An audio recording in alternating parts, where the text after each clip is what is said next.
অনেক দিন আগের কথা। মতিহারের বনে একটি গ্রাম ছিল, যে গ্রামের নাম ছিল মতিপুর। সেই গ্রামে টুনি, টুনা ও নানা রকমের পাখি বসবাস করত। এবং সেই গ্রামের পাশে একটি গুহা ছিল, যে গুহার মধ্যে একটি ডাকু রাক্ষস বসবাস করত। আর সেই ডাকু রাক্ষসের সাথে টুনিদের অনেক বন্ধুত্ব ছিল।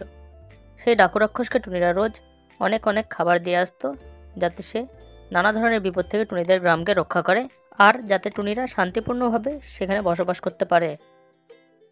একদিন রাতের বেলা একটি তীব্র আলো মহাকাশ থেকে পৃথিবীর দিকে ছুটে আসে, এবং সেই আলোটি টুনিদের বনের বাইরে পশ্চিম দিকে একটি গুহাতে গিয়ে পড়ে, এবং একটি বড় বিস্ফোরণ হয়, এবং সেখান থেকে একটি দৈত্য বেরিয়ে আসে।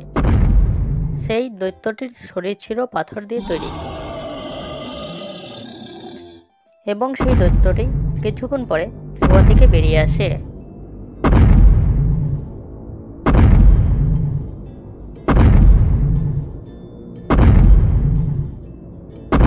ও দৌড়তে দৌড়তে টুনিদের গ্রামের দিকে ছুটতে থাকে।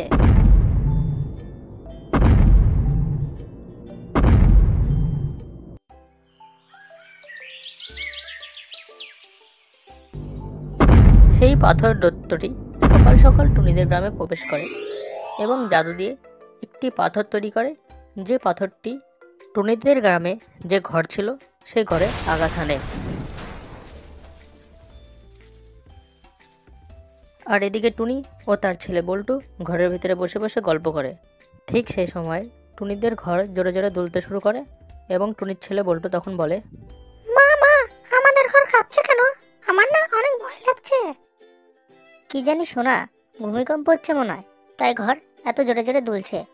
ভূমিকম্পের সময় বাড়ির ভেতরে থাকতে নেই, চলো বাইরে গিয়ে দেখি, কারণ বাড়ির ভেতরে থাকলে বিপদ হতে পারে। চলো বাইরে চলো। তারপরে টুনিরা বাইরে এসে দেখে যে একটি দানব জাদু দিয়ে পাথর তৈরি করছে, এবং সেই পাথর দিয়ে টুনিদের গ্রামের ঘর এক এক করে সব ভেঙে ফেলছে।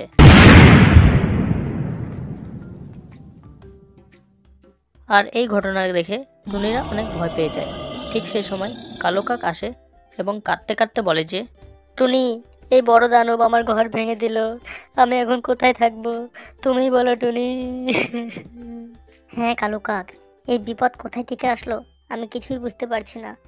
এই বিপদ থেকে একমাত্র আমাদের একজনই সাহায্য করতে পারে, সে হলো ডাকু রাক্ষস বন্ধু। চলো তার কাছে যাই। এই বলে টুনিরা সবাই ডাকু রাক্ষসের কাছে চলে যায়। তারপরে টুনিরা অনেক উড়তে উড়তে ডাকু রাক্ষসের গুহাতে পৌঁছে যায়। আর ওইদিকে সেই দানব টুনিদের সকল ঘর ভেঙে সেখান থেকে চলে যায় একটি ফাঁকা মাঠে, এবং সেখানে গিয়ে বসে পড়ে বিশ্রাম নেওয়ার জন্য।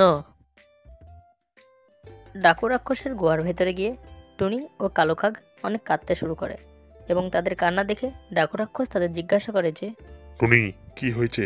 কাঁদছো কেন তোমরা? ডাকু রাক্ষস, আমরা বড় বিপদে পড়েছি। একটি বড় দানব আমাদের গ্রামে চলে এসেছে এবং আমাদের সব ঘর ভেঙে ফেলেছে। তুমি আমাদের রক্ষা করো। টুনি, চুপো। আমি থাকতে তোমাদের কোনো অসুবিধা হবে না। কোন দানব এসছে আমি তা দেখে নেব। আমি থাকতে তোমাদের উপর হামলা করেছে, সেই আর প্রাণে বাঁচবে না। চলো আমার সাথে, আজ তার একদিন না আমার একদিন। তারপর কিছুক্ষণ পর ডাকু রাক্ষস সমেত টুনিরা সবাই চলে যায় তাদের গ্রামের দিকে। তারপর টুনিরা তাদের গ্রামে এসে দেখে যে সেই দানব টুনিদের সব ঘর ভেঙে ফেলেছে। টুনি, এই দানব তো তোমাদের সব ঘর ভেঙে ফেলেছে। এখন তোমরা থাকবা কোথায় আর যাবো কোথায়? টুনি, তুমি আমার সাথে চলো। আজ আমি প্রতিশোধ নেব তোমাদের এই ঘর ভাঙার। আর কাক, তুমি টুনির ছেলেকে দেখো। আমরা যাই। হ্যাঁ ডাকু রাক্ষস, তুমি আমাদের একমাত্র সাহারা। আজ নয় ওই আমাদের ঘর ভেঙেছে, কাল তো অন্যজনেরও ভাঙতে পারে। ওই দানবকে একটা শাস্তি দিতেই হবে। তারপরে টুনিরা সেই দানবকে খুঁজতে খুঁজতে অনেক দূর চলে আসে, এবং দেখে যে দানবটি এক জায়গায় বসে আছে। তাই ডাকু রাক্ষস বলে, দানব, তোর এত বড় আসপদ্দা, তুই টুনিদের ঘর ভেঙে এসেছিস? আর ডাকু রাক্ষসদের দেখে দানবটি দাঁড়িয়ে পড়ে।